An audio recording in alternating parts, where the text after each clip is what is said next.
I knew the minute I got in Everton's first team, I knew I was the best player in the team. And that's not being cocky or... plus we had a very bad team at the time.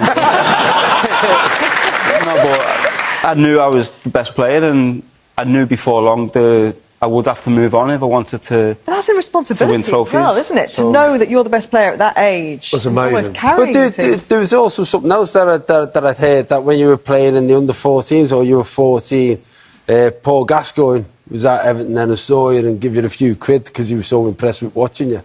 Yeah, no, he actually come in the dressing room. And Gazza, again, I looked up to Gazza. I love Gazza, and he signed for Everton. That's why I was number 18. He left and I wanted his number, so for Everton. But he come in and all the youth team we were all in the dressing room.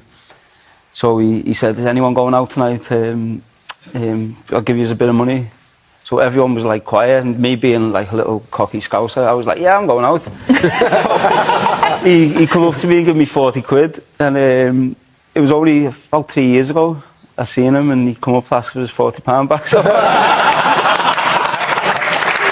What point was it where you did ask for the transfer? What year was that? I was 2010. Is that when City was just starting to come, was it?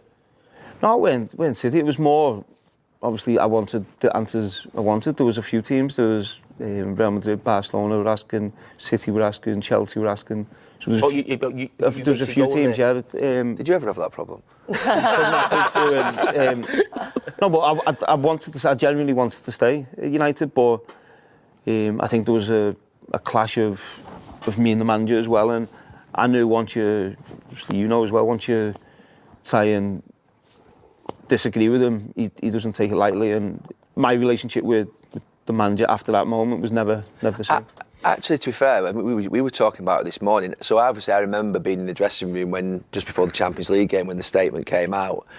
I thought that was it. Yep. There's no comeback from that. I'd seen it many times before, previously over the past 10, 15 years. But how did that turn around from you making that statement? Do you remember me and Giggsy speaking to you the morning after in the gym and saying, "Look, you have to say sorry to the lads," but I think you did. But then, how did it turn around? We never thought it would turn around with the manager. How's that turn around? How's it that you sign a new contract a couple of weeks later? I don't get that. More money. I'm really joking. No, I don't get that.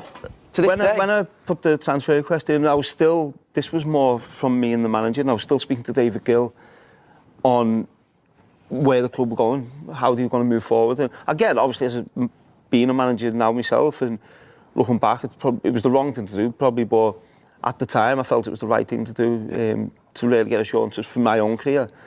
And then once David Gill had explained what the club were doing, I said, fine, that's all the manager had to say. That's all the club had to tell me. And then I signed the new deal. And in terms of relationship with the manager, of course, it was never the same.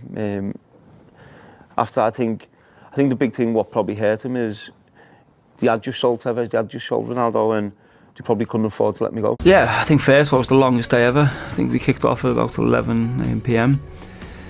So we had a lot of time in the hotel to kill and relax, and then we got to the stadium. What did you do to relax? I watched Sister Act. Sister Act?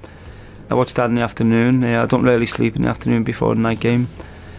So I watched Sister Act, got ready, got myself ready for the game. We went to the stadium, got changed, got ready, warm up, and then the game kicked off. The weather was horrendous. The kit was really heavy. Went 1-0 up. They obviously scored, equalised. Then I went off in extra time, and that was just as long, watching that last 15 minutes of extra time and penalties than the rest of the day, really. Watching the penalties, knowing you can have no influence, it was horrible. And then John Terry stepped up, and I've seen JT take penalties for England and in training. He's a really good penalty taker. I don't think I've ever seen him miss. And then thankfully he slipped. He hit the post and we go on to win it. So that was an unbelievable moment. That moment where John Terry slips over, can you remember where you were standing and what it felt like in that exact second?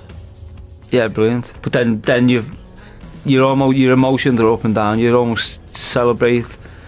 I didn't care he was my England teammate. at all. I was buzzing he missed, and you celebrate, then you realise you've got to score the next penalty. So your emotions are up and down. But then when Edmund saved the penalty off Anelka, for the next few minutes, you're just running around and celebrating. And I remember actually, I was still on the pitch. I was looking for Colleen in the crowd and parents. And I remember stood there and I heard a Scouse accent next to me. And he said, "All right, lad, Colleen's up there, she's over there." So I was thinking, who's this? So I turned around, it's a lad I know from Liverpool he's got a photographer's outfit on, so he's got on the pitch. And then later on that night, we've gone into the party in Russia. The security was maximum security, and he's in there as a waiter. So I think he had a good night as well. Yeah. I won't forgive you for taking the remote control. Oh yeah, I remember that. He's watching, what is it, rugby league? Rugby. He's watching house. Go on, you tell her. Tell the truth, will you? Make a change. So he's watching rugby league. So I'm sat there. It was Newcastle away. You had to go out the room to get your food. I think it was my second or third game. So he's gone out. So I've changed it over to X Factor. So I've hit the remote. So he's come back in. He's with the remote, whatever. So just sat there like. And then next thing he's got to pull the plug out.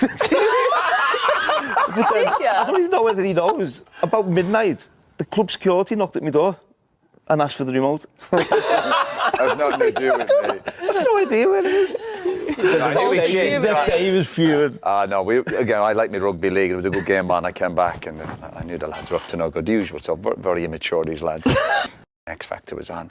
So anyway, I wouldn't say I stormed off to bed, but I went to bed as I had to. And Wayne, I knew he'd done it. And again, he was new to the club. I don't give him a chance, I don't want to be too hard on him. And the next morning, we're down for breakfast, and he comes up to me. He says, "Did you find them controls?" And I was going to be polite to him, but when he said so, I went, "Go f*** yourself." On one occasion, you were a mascot at Goodison Park, aged 10. You chipped Neville Southall from outside the area. You've been practicing it all week, and Southall called you a flash bastard. Yeah. Did you do that? Yeah, well, I was waiting for the game for, felt like forever. It was at Anfield, and I think it was the only game in recent years which got called off because of the rain. So I was waiting, honestly, for months. So it got rescheduled. So then, when it got rescheduled, I went as mascot, and there was Dave Watson was Everton captain, John Barnes was Liverpool captain. So when you go out, it was when the goalkeepers used to take the mascot out, and you'd have a little kick about, mess around them. So twice it happened. So Southall rolled it out. So I think, so I could see him looking at me. He'd say, "What are you doing?" Yeah. So then he's rolled out again. I've had another couple of little shots into his hand. He's rolled out, ticked him again. He's got a wee little bastard. What age were you in? 10. So, Liverpool, that's pleasantries though. With Southall, I was ball boy for years at Everton, at Goodison. So I'll be in ball boy when all yous were playing. Remember we played Newcastle at Goodison, and it was 1-0 to Newcastle, and we scored in like the 88th minute or something. So the ball's come out of play, so as it's there, I'm thinking, good point here. So I've started walking dead slow to get the ball. It's hard to waste time. Southall has just absolutely battered me. And I've shit myself around, jumped the ball. But yeah, Moisey was really good for me, and he actually sued me actually. When I left the club, because I left. That's good for you. No, but I hammered him when I left. Moisey for. At the time, how I felt. What did you say at the time? Do you feel disappointed? Do you feel regretful that you said those things about him? Yeah, I spoke to him a few years after I left. I called him up and apologised, because the older you get, and you realise why he was doing things. And what did you say at the time? I felt like he was singling me out, which. Whilst you were at the club, or when you left? While I was at the club, and he was treating me a little bit different to the other players. In what way? Just in different ways. I don't want to go into it now, but just in different ways. He was treating me.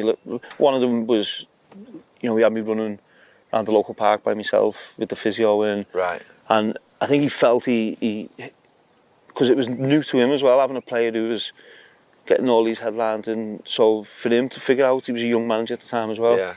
So I know it was new to him as well. So, but when I look back, I think he was really good for me, and because he was always on me, constantly on me, even as a young lad. What about your work ethic or your game? Just or? Everything, yeah, and I think he was just more to try not to, which I never would have anyway, try not to let me think I was better than what I was, and stuff like that. So, and I was hard work. In your early days? Yeah, like he'd come in and in the indoor gym, I was setting me and Tom Scravison setting big rockets off one end of the gym to the other, had each other, and Moisey walked in. You mean fireworks? Yeah. Moisey's walked in, and you could see him like, what is going on? I was 16. Whatever, so... Well, like, just... Yeah. You'd like them and you'd hold them, and then going all over the gym was obviously a little bit bigger than this pitch probably, and it's going all over the place. He had a right, to be fair, to give you a clip. Yeah, no, he did. So. I remember the first time I met Patrice. We were in Barcelona, wasn't we? Yeah. I was filming for FIFA. Yeah. FIFA game. There was me and Ronaldinho filming this TV advert. For charity, or was it? So we're doing the filming anyway, and then they had 2 teams lined up. There we go. Which I thought was extras. So Pat stood at the front of the slide, so I've gone up thinking he's extra. Like, it gets worse. He's played the Champions League final for Monaco. It gets worse. Was that where did he put that picture? No, so he had that picture I got at the home. picture, and then I've got like a downstairs toilet, just a toilet. So I put the picture in there of me and Pat. And he told me that. Yeah, I've got that picture at home. I say, where? He said, in the toilet. And I think I will be happy to hear that. So it was a really, really bad start. Me and Vida, actually, I remember we also play in the reserve team, and René subbed us because we were like that bad. René? Yeah, René. And we were in the shower, me and Vida talking. Vida was like, I may like go back to Belgrade, and me, I said, my agent told me I got AS Roma, so I may go to Italy. So yeah. You weren't as bad as Vida, though. How did you get on with Vida? How did you get on with Vida? The 2 of them, honestly, the 2 of them were terrible. They're tough stuff. Was it like bad I openly said, these are not good enough. Like, but get rid of them. But right here, you laugh. They were terrible, and then obviously But that's what I'm happy. That's why we were like not just a team, we are a family, and telling the truth. Yes. You know, because they never, no one of them come say, no, don't worry, you're doing well. They were looking at me, and you let us down.